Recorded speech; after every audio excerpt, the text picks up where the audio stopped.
back in December, we did the End-Emmys. Now that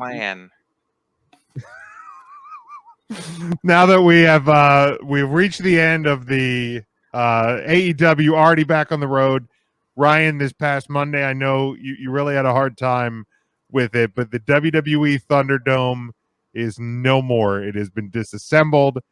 They are out of Florida. WWE is back on the road starting tomorrow night with SmackDown and heading forward here. So I thought let's do a couple of categories. We focused on a lot of like the best ofs when we did the End-Emmys back in December. So these are a few of the worst ofs. Now we did do some positive ones as well, but these I kind of looked at some of the worst ofs. So but the first one, let's Mark, how'd that story go? Did you didn't hear the end of it? No, we got it. It was a great story. Best story ever today. So he swears at her in algebra. She yells at him in Spanish. Perfect. He was the math teacher. Yes. Yeah, because I remember that from the beginning. So let's look at the full pandemic era of professional wrestling here. The most surprising moment of the pandemic era. Dear God, I'm going to start with you, Mark. What is the most surprising moment of the pandemic era? My gosh, the most surprising moment.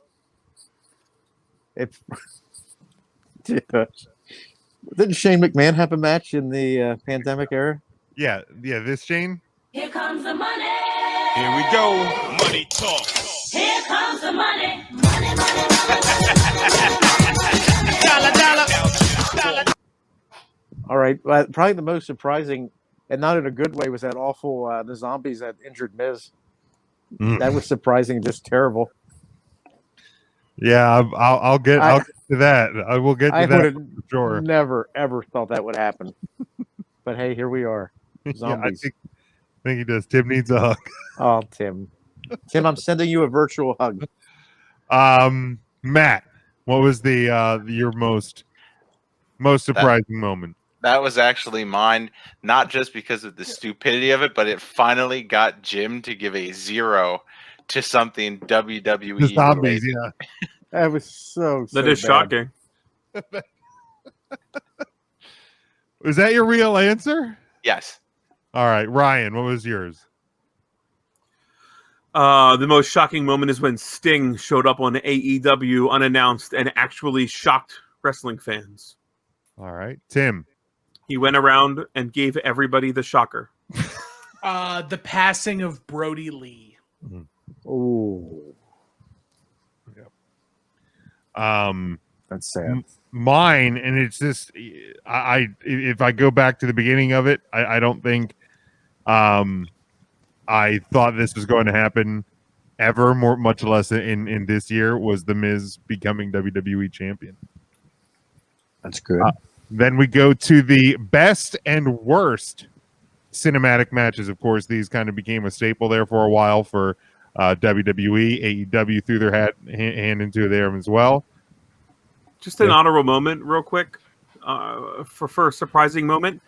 A WrestleMania with 0 fans. One fan.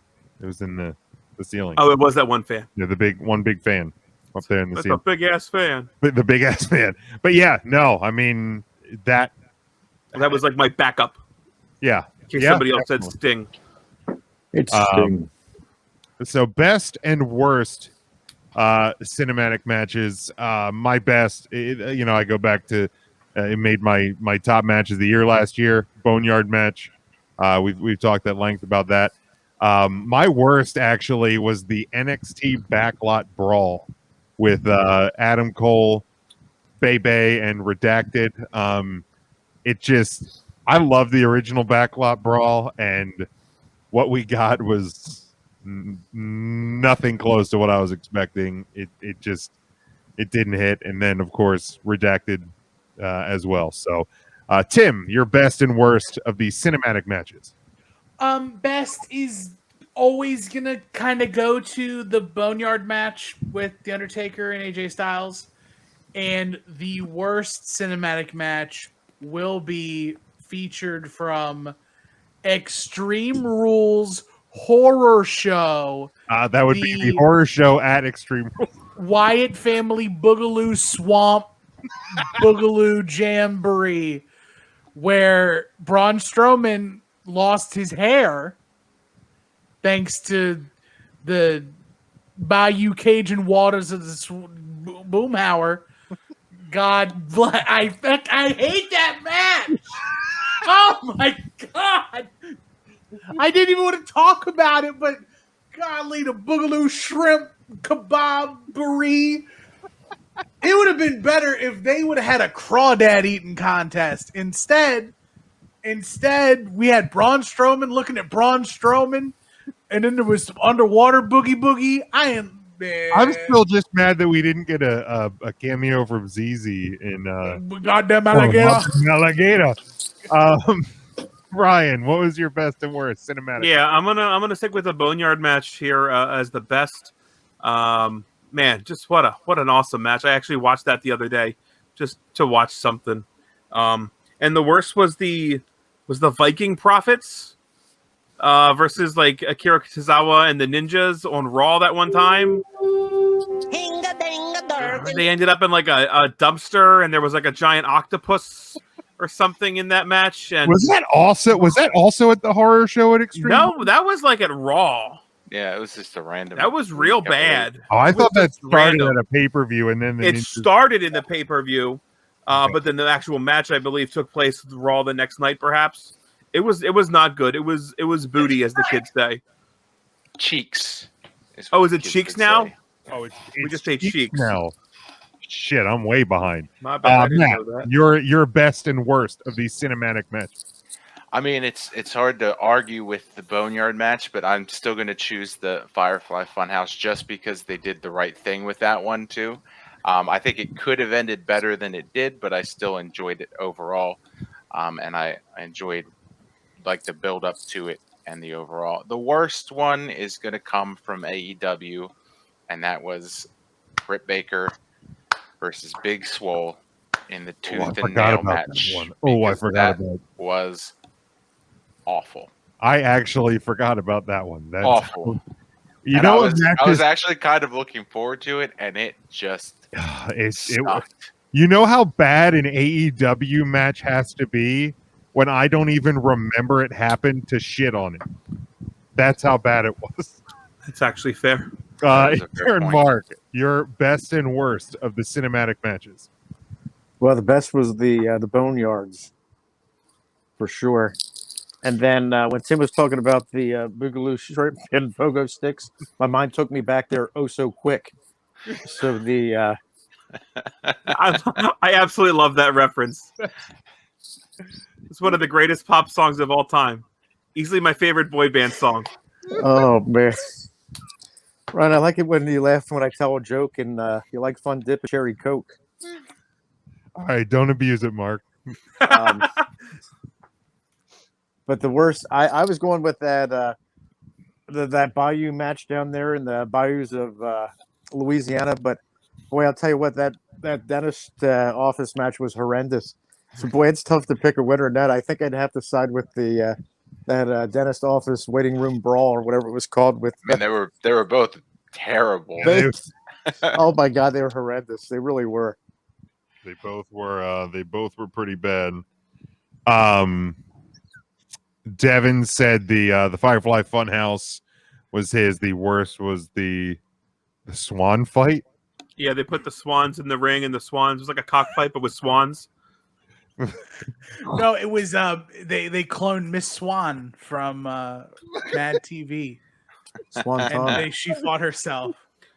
Hey, Mark, you got another fan there. That's Joe's go-to. That's a hell of a song, Joe. That's so good, and it's in right now. It's summertime.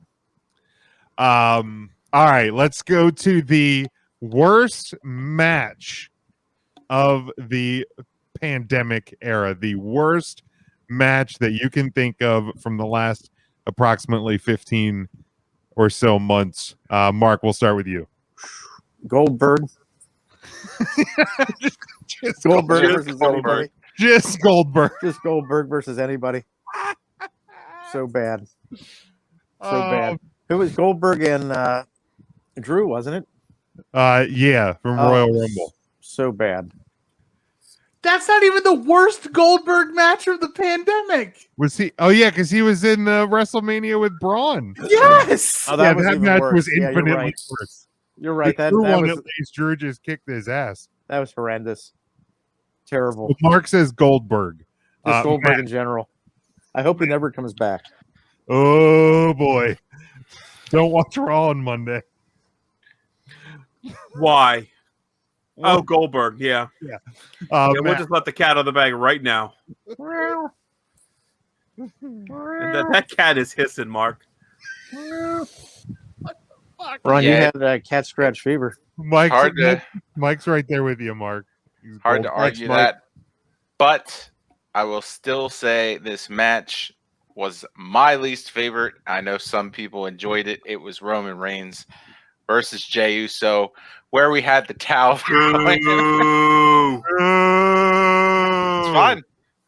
It's fine. If you guys like that cheesy shit, then that's fine. And that's why you're getting Unreal. Goldberg back, and you all deserve it.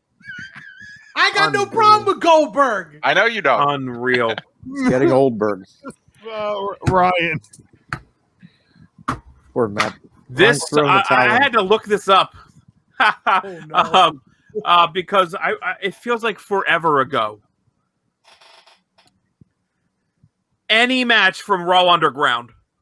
Oh. Who was the host of Raw Underground? Do you No. remember? My God, no. When I went, I had to go back because there was a question in the Ask 3CT section. I had to go back and catch our year-end thing. And Tim, on his top 5 matches, gave his top 5 matches and then his top 5 Raw Underground matches, Ugh. Yes, it's great. Christ. which was fantastic, by the way. But Tim, your worst match of the pandemic era. I would try to go for an eye on Matt here and say that my least favorite match was Sasha Banks and Bianca Belair from WrestleMania. That wouldn't him's- upset me as much, though. Well, my least favorite match from the entire pandemic. It's probably got to be Braun Strowman and Goldberg. It's probably got to be. Fair. That was just bad. I can't wait till he shows up and he's the big surprise in AEW because they keep using the word big. Oh, it's gonna be great. Do they really keep saying that, or is that still just dirt I sheets? mean, that are was saying? that was the word Meltzer used, was bigger than Andrade.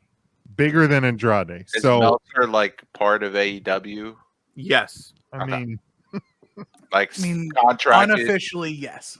Okay, so it's not technically someone from AEW saying this is bigger. I'm No, just it- curious because, like, the question was posed: how would you feel if someone said, "Well, this is bigger than you"? And I would feel bad if, like, my boss said that, or someone within the company. Right, But like, if I some don't think- schmo I don't on the think internet said that, then I don't really give. right, a like shit. I don't think this came from Tony Khan. Like at least I haven't seen it presented as from Tony Khan. So then it was Yeah, just it'll a be great. non-story. It was just a way to pick. Got it. Understood. You guys, I love you guys, but you got this question wrong. The worst match of the pandemic era was the goddamn zombie fucking lumberjack match. That's not a debate. Goldberg, as shitty as his matches were, lost both of them. Zombie lumberjack match. That's the answer. He's right, you know. It Zero melts my heart. fucking F. A 0 F. 0. That's how. That's the grade it got from me. 0.0. 0. Nothing. It was horrible. Jim, is that the worst thing WWE's ever done? It's well, It's up no. there. Like I mean, It's up there? it's up there. That was fucking awful. Like when I can't find a way to justify something WWE did, I mean, That's they got how- paid a lot of money for that they spot. did. But like, I feel like at some And point, typically, Jim, you're the well. Look, they had to make cutbacks, so know! this is a way for them to. no, that's the most amazing part about this. Because normally it's like, look, somebody's paying you money, but at some point you got to go. Can we not do this? Like, and I get like it's not for me as a 36-year-old guy, but fuck, it was bad. It was so fucking bad. Devin got this right. He said he's right there with me. I like Mike's style. Mox versus Omega, the exploding ring. I definitely. That match. That match was real fine. The good. match was good. The ending was bad. Like, I'm not going to penalize the whole match because the match was good. I didn't even pay for that match, guys. It was so Did bad. you watch it It on the was so bad. I Super didn't Box? pay for it. I didn't even pay I for it. did in Spanish. All right, let's go to the next one. The worst You should hear feud. Jim Ross in Spanish. What is dud in Spanish? El Dado. Right. Here's Spanish right there. This Worst is the scavenge. Are you listening? worst feud of the era. Mine, Sean Spears versus Being Cool. No, R-Truth versus Tozawa and his team of ninjas. Because that was just goddamn ridiculous too, and it went on for way too long, just way too fucking long. Tim, Retribution versus the WWE. okay, that's a good one too. Because the best way to bring them down is for all of us to sign contracts and be official Raw superstars. How terrible. Gotta destroy it from the inside, Tim.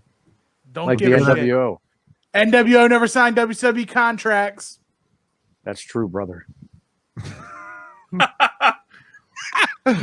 Ryan, your You know what? worst My answer feud. is not as good as what Tim said, so I will officially change my answer to Retribution versus the WWE.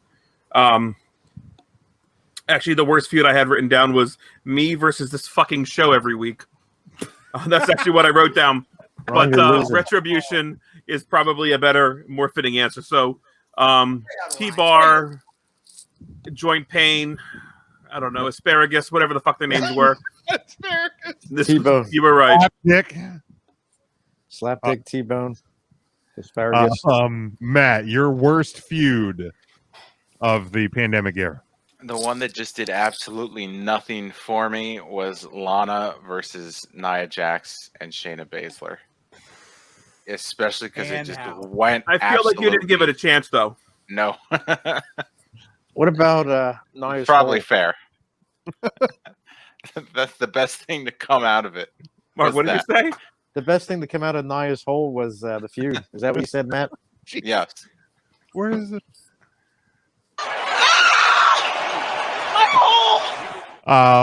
Mark. Mark. All right. Worst feud. Tim's going to get upset, so you might want to take your headphone off. But legitimately, the worst feud was Shane McMahon and Braun. That whole Well, no, That was it's just bad. the music. That was actually bad. don't call me stupid.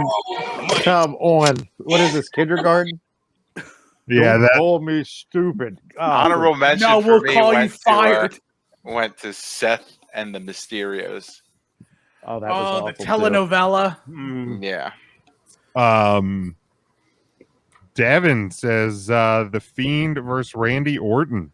Ooh, Devin. Devin, that's your first warning, my guy. That is your first warning. All right. The worst moment of the era. Mark, we'll start with you. Oh man, the worst moment. And we already talked enough about the zombies, but that was That's that pretty was much it. that was my top worst moment. I don't know if you get any worse than that. I mean, True. you Horrendous. can repeat her. You know, there are shows and movies and things that win multiple awards, so you can go repeat her. Boy, I hate to keep sticking with that one, but I don't think there's anything worse. I mean, the whole Retribution angle falling apart was up there, and they started out promising. Yeah, I'll have to stick. I hate to do it because we already talked about the zombies, but I'm going to go with the Cranberries and Zombie. There you go, Matt. Just to change things up a little bit, I will say the eye scene from the Rollins Mysterio match. All right, I got you. That's pretty cool. Ryan, Or sorry, the fishing The fishing bobber. bobber Bob. that got popped out. the fishing what? Bobber. Bob, Bobber. Bob. Oh, come on, that's locking up on me. Ryan. Yeah, it's hard to argue the zombies here again. But to change things up, I'll go a different direction. I think the worst moment, it's bad for reasons that it's not like obviously bad like the zombies were, but the Undertaker's retirement in front of 0 fans, I think, is a really shitty moment. That I don't know. We had like those little coils, but that it just it didn't hit for me. I didn't like much of it. So Taker retiring in front of nobody's got to be the worst moment for me. I do sincerely hope that he will get that he'll have. He's going to be in the Hall of Fame, but I feel like if you're ever going to have a single person induction, and I don't know that they will do it, but if you're ever going to have a single person induction again, he's the one. And I think because that's how the career ended. Your last match was with no fans. Your retirement was with no fans. Like, to me, that's like as good as you can get with the make good is to give him a Hall of Fame all of his own and let him have that moment WrestleMania weekend. I think that would be a great way to do it. But yeah, that's a good one, Ryan. That's a good one. Tim. Not 1, not 2, but 3 rounds of budget cuts by the WWE during the pandemic. It's fair. That's fair. You know, we talked about those at length, and yeah, that's true. Mine is this one's kind of a joking one, but the Miz getting hurt in the goddamn zombie lumberjack match. The guy who's wrestled for like over a decade and has never gotten hurt and never hurts anybody gets hurt in a goddamn zombie match. But in actuality, the passing of Brody Lee and wrestling fans, and I know it's a minority of them, but wrestling fans hating on -1 like being a part of AEW, like, just don't. If you're that guy, and I get it, everybody gets to make their own choice, don't be that guy. Like, I think what AEW is doing for Brody Lee's family and for his son is awesome, and having that group of people to help him and help them, it's fantastic. I don't see how you can dislike that in any way. So the passing of Brody Lee is my worst moment of the era. Mike says breaking up the Hurt Business is his worst. Yeah, definitely wasn't a fan of that one. I guess Devin going back to justifying the Fiend versus Randy Orton because they didn't have the Fiend win. And then finally, the last category for the End-Emmy Award, End-Emmy Awards is wrestler who benefited the most. Oh, we got a good one for worst moment. Gronk. Just Gronk. Oh my God, that was like forever ago. He was him and Mojo Rawley. Like, he was the host. Man, if you would have asked, I would have thought that was 3-4 years ago, maybe. Like, seriously, I mean, 15 months, but wow, WrestleMania in a empty performance center feels much longer than 15 months ago. Much longer.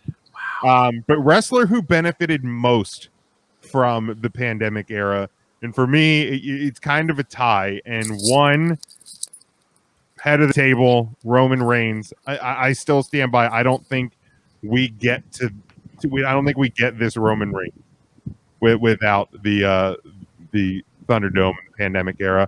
And also, Bobby! I think the Hurt Business and everything they did there, I don't know if we get that, or if we get it the same way, or if it's received the same way. So Bobby Lashley, Roman Reigns are the wrestlers who benefited the most, in my opinion, from the pandemic era. Tim, Biggest who who benefited the most? Bailey. Okay, I almost went Bailey. I think she was WWE's MVP for the entire period. Ryan. I went with a wrestler who got away with a ton of shit that I think benefited him throughout the pandemic because there weren't fans present, and that is Bray Wyatt and The Fiend. They were able to do stuff like, I don't know, set himself on fire in a insane Inferno match, which nobody mentioned, but a match that was visually things I never thought I would see in a WWE ring, let alone a wrestling match, just in general. Just amazing what they were able to do without fans for The Fiend. It's kind of a bummer that whatever happened here at the end, mental issues, whatever, kind of took them off the road to come out of the pandemic with a bit of momentum. But The Fiend, I love what they did with it. And on the flip side, hate everything that they're doing with Alexa Bliss. So you haven't bought your Lily doll yet? Never. No. Awful. Merry Christmas, Matt. How about you? Wrestler I who was benefited most. actually going to say Alexa Bliss just because that whole storyline of her with The Fiend, I think, was some of the most watched moments in Raw that we saw during the pandemic. And like Ryan said, we don't get those moments if there's a live crowd. I think she benefited just as much as he did. And considering that she still kind of has this storyline going on, like it or hate it, she's benefiting from it.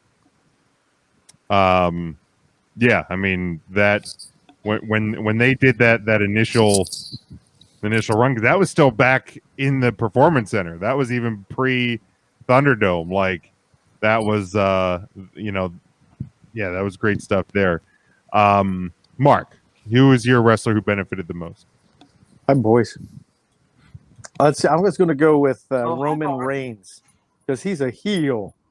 And I don't know if we really got that heel Roman Reigns if there was still fans there, is what I'm saying. I don't know. I think he still would have had a little bit of a pop from the fans.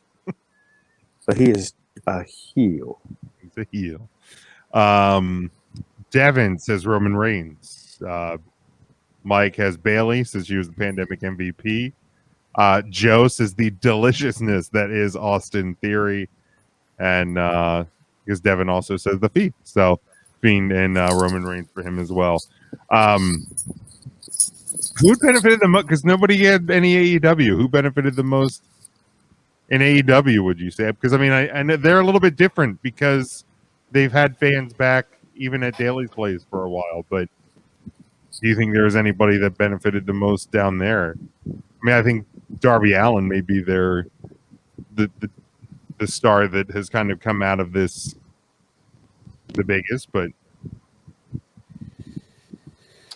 That's a good question. Yeah, I was trying to think of that too, and nobody was jumping out at me. no, Britt Baker. I think she to me feels as big in AEW right now as anybody. Jungle I feel like she was Jungle and Boy. Jungle Boy were both on that trajectory, pandemic or not. Yeah. That I mean, that's the tough part. Like, I don't know anybody that strictly benefited. Mike says Dark Order. See, that was my initial thought, but that's, I mean, it's a shame how they've benefited from that. Yeah. Huh? Yeah, That's it's hard. wild. Jericho, because people are singing his theme song now, and like that, the absence of that. Maybe, I don't know. Maybe, That's yeah, I don't tough. know. And is it do they feel different because they've had fans for months? Like we don't, even though they were at Daly's Place and for a while it was a minimal crowd, but do we look at their pandemic era differently because it wasn't in front of virtual screens?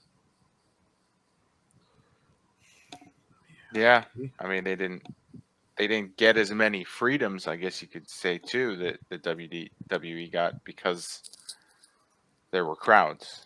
Yeah. All right. Let's unless anybody any other thoughts to kind of wrapping up the pandemic era before we move on to Money in the Bank this coming weekend. The only other thing would be the same question posed for NXT, but they've always kind of incorporated a smattering of fans, and I can't think of anybody that's overly benefited from that in NXT either. No, I mean, I think the only person that I think really kind of came into their own that wasn't not even that she wasn't on that course before the pandemic, but Raquel Gonzalez, I think is kind of your newest star.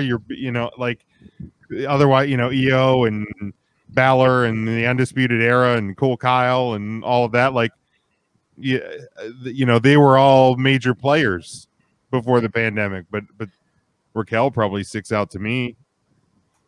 But Pat McAfee, but I feel like he was on that trajectory just the same. Micah Zia Lee here as of late. Okay. Yeah. Okay. I'll agree with that one a little bit. Mercedes Martinez for not being part of Retribution for more than like 13 hours. Well, that's true. Let's see. Lee here says 2 guys, non-WWE or AEW. He have watched a lot of online Warhorse and Danhausen. I think Danhausen has absolutely kind of become a star throughout this era, 100%. And I mean, it sounds funny, but like, I mean, I was aware of of who Danhausen was, but I never even like really like paid So much good. attention. And then, I mean, I listen to Jim Cornette podcast most weeks, and like somebody had ordered a Danhausen cameo for Jim Cornette. They sent it to Cornette and they played it on there. And like Cornette thought it was freaking hilarious. I thought it was fantastic. So like that helped like get me going down the Danhausen. So I'm assuming Cornette hated it, but appreciated the gimmick. Cornette's never seen Danhausen wrestle. Okay. So Cornette loved the Danhausen cameo. So I'm Got assuming if he ever sees him wrestle, it'll go the other way. But yeah, I mean, he's not a bad wrestler, so don't take us thinking that. No, way. but He's not a bad wrestler. Cornette's all about like He's he's just not old chain school. wrestling Cornette. Big guys, chain wrestling, all of that. When men look like men, like all those old assholes say.